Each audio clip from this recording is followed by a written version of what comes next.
Shalom, selamat pagi Bapak Ibu Saudara-saudara. Dari Bukit Sion Makale kami menyapa kita sekalian. Kiranya kasih setia Tuhan senantiasa menyertai kita.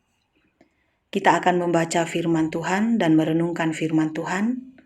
Hari ini Sabtu 29 Januari 2022 dari 2 Tawarik pasal 36 ayat 11 sampai ayat 21 sesuai dengan bacaan harian Gereja Toraja.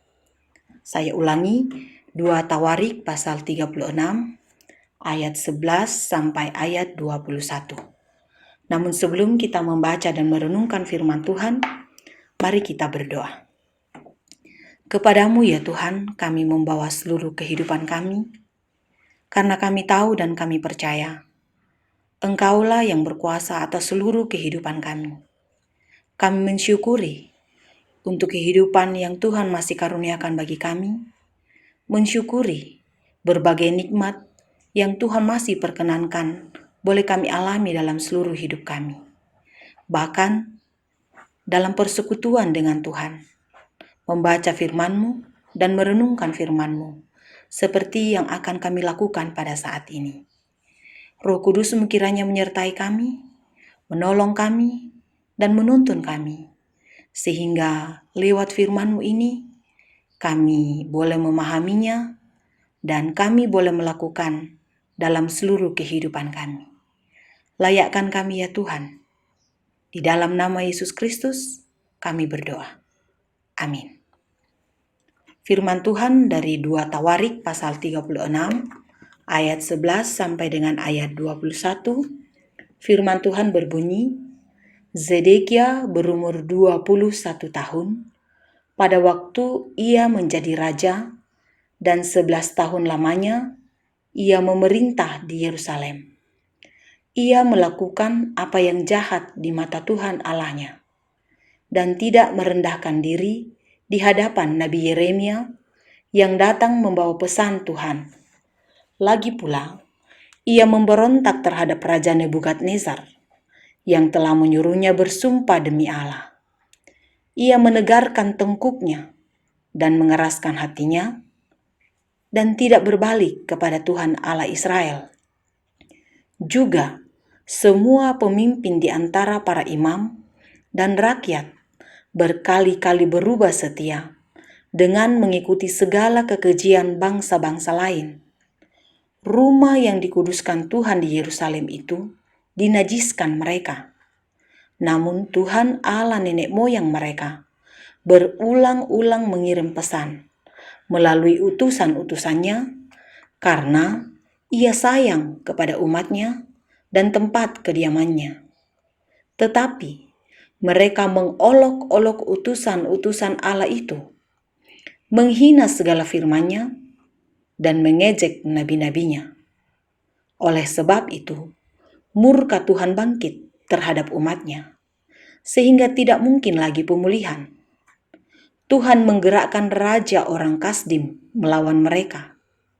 Raja itu membunuh teruna mereka dengan pedang dalam rumah kudus mereka, dan tidak menyayangkan teruna atau gadis, orang tua atau orang ubanan. Semua diserahkan Tuhan ke dalam tangannya. Seluruh perkakas rumah Allah, yang besar dan yang kecil, serta harta benda dari rumah Tuhan, harta benda raja, dan harta benda para panglimanya, semuanya dibawanya ke Babel. Mereka membakar rumah Allah, merobohkan tembok Yerusalem, dan membakar segala puri dalam kota itu dengan api, sehingga musnahlah segala perabotannya yang indah-indah. Mereka yang masih tinggal dan yang luput dari pedang diangkutnya ke Babel, dan mereka menjadi budaknya dan budak anak-anaknya sampai kerajaan Persia berkuasa. Dengan demikian, genaplah firman Tuhan yang diucapkan Yeremia, sampai tanah itu pulih dari akibat didelaikannya tahun-tahun sabatnya, karena tanah itu tandus selama menjalani sabat, hingga genaplah 70 tahun. Amin firman Tuhan. Bacaan kita ini diberikan judul renungan, Tuhan bertindak. Tuhan bertindak. Hidup di dalam Tuhan, mendengarkan firman Tuhan, mendengarkan apa yang disampaikan oleh Tuhan, dan pesan Tuhan melalui nabi-nabinya, tentu semestinya menjadi bagian hidup dalam seluruh kehidupan umatnya. Namun ternyata sikap seperti ini tidak tercermin dalam kehidupan umat Tuhan dalam bacaan ini, terutama oleh pemimpin kerajaan Yehuda pada zaman itu. Bacaan ini mencatat bahwa Raja Sedekia yang masih muda itu, yaitu berumur 21 tahun, dan menjadi raja selama 11 tahun, memerintah di Yerusalem. Ayat 11 bacaan ini. Namun ternyata, Sedekia dalam seluruh kehidupannya tidak melakukan apa yang benar di hadapan Tuhan. Bahkan sebaliknya, ia melakukan apa yang jahat di mata Tuhan Allahnya.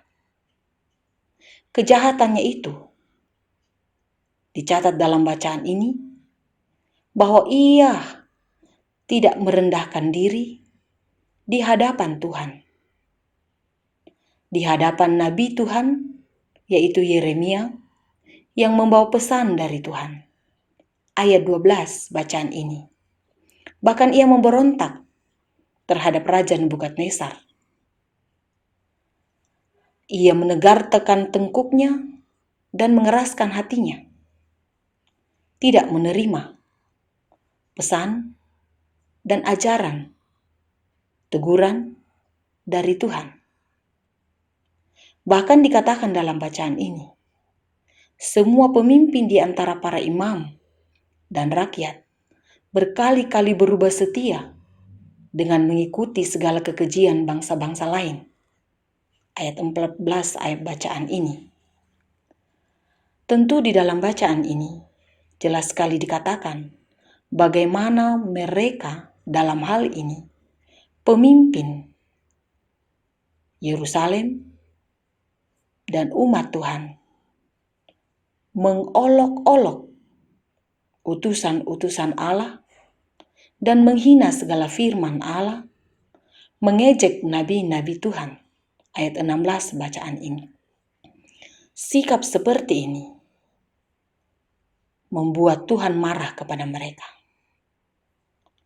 Akibat dari semuanya itu, pemulihan tidak terjadi bagi umatnya. Ayat 16b bacaan ini. Tuhan bertindak atas sikap tersebut. Tuhan menggerakkan raja orang Kasdim melawan umat Tuhan dalam ayat 17. Dan hal yang dilakukan oleh Raja Kasdim adalah membunuh umat Tuhan dengan pedang, dan rumah Tuhan tentu tak terkecuali dihancurkan oleh mereka. Adapun sisa dari perkakas rumah Allah, bahkan harta benda daripada panglima, dari para raja dan pemimpin dalam ayat 18 yang masih sisa dibawa ke Babel. Mereka membakar rumah Allah, merobohkan tembok Yerusalem, dan membakar segala puri dalam kota tersebut. Yang artinya bahwa tak ada yang tersisa. Semua hancur, diluluh lantakkan. Murka Tuhan terjadi pada mereka atas ketidaksetiaan, atas kehidupan yang dialami menolak ajaran Tuhan.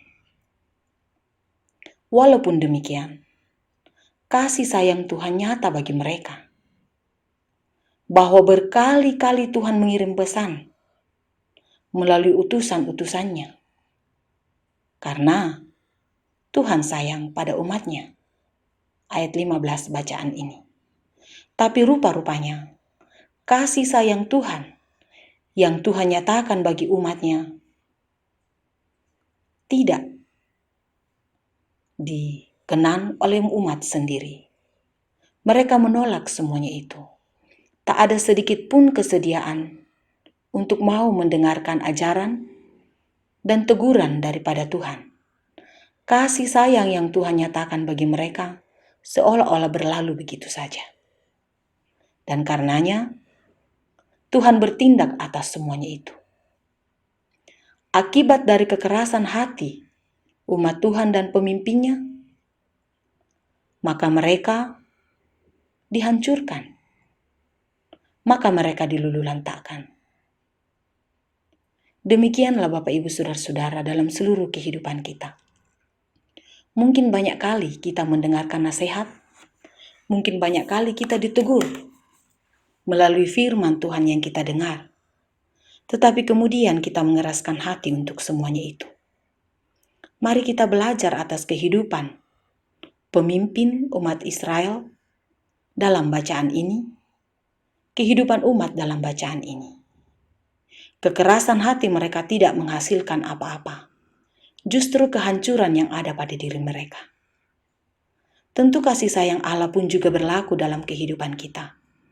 Kasih sayang Allah nyata melalui ajarannya, melalui firman-Nya yang dinyatakan bagi kita. Bahkan kasih sayang Allah dalam seluruh hidup manusia nyata, dan tindakan Allah nyata melalui kehadiran Yesus Kristus. Kehadiran Yesus Kristus adalah jawaban kasih Allah atas dunia ini. Jika Tuhan bertindak menghukum umat Tuhan dalam kekerasan hati mereka, namun tindakan Allah itu untuk menyatakan kasih bagi umatnya, memurnikan mereka. Mari kita belajar untuk mengenal kasih Allah dalam hidup kita. Sediakanlah hati kita dalam kerendahan untuk menerima setiap ajaran dari firman Tuhan. Bahwa kasih-Nya begitu besar dalam kehidupan kita. Kasih-Nya begitu luar biasa dalam kehidupan kita. Agar tindakan Tuhan dalam penghukuman kepada umat-Nya tidak terjadi bagi kita, mari, dalam kerendahan hati, kita menerima setiap ajaran firman Tuhan, kita menerima setiap teguran Tuhan, dan membuka hati kita terlebih untuk menerima Tuhan dan membiarkan diri kita menjadi baitnya.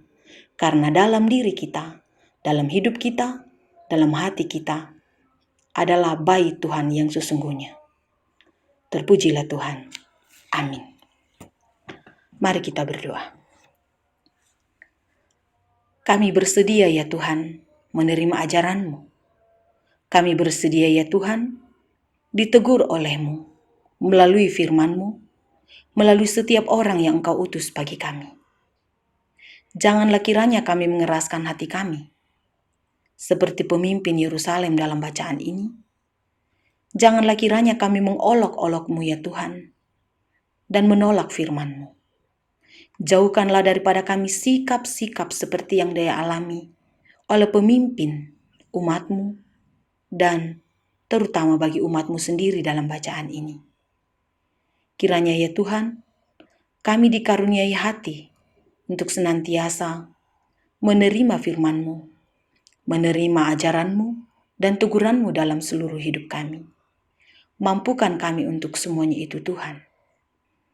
Kiranya Roh Kudus-Mu menyempurnakan firman yang sudah kami dengarkan. Seluruh kehidupan kami serahkan kepadamu. Berkati kami dalam berbagai aktivitas dan kehidupan kami hari ini. Topang senantiasa kami Tuhan, baik secara pribadi, dalam keluarga atau rumah tangga kami, dalam pekerjaan kami, dalam usaha kami, di tengah-tengah masyarakat, atau di mana saja kami berada. Sehingga ya Tuhan kehidupan kami senantiasa berkenan kepadamu. Senantiasa kami berdoa bagi bangsa dan negara kami Tuhan. Walau kami mendengar kekacauan terjadi di mana-mana, tetapi kami percaya kepadamu. Engkau akan berkuasa atas semuanya itu. Biarlah damai sejahtera-Mu senantiasa memerintah atas bangsa dan negara kami melalui pemerintah yang Tuhan karuniakan bagi kami. Bapa kekasih jiwa kami, inilah doa dan pengharapan kami. Kami bawa kepadamu hanya di dalam nama Yesus Kristus, Tuhan dan Juru Selamat kehidupan kami. Amin. Selamat beraktivitas Bapak Ibu Saudara-saudara, tetap melakukan kehendak Tuhan dalam seluruh kehidupan kita.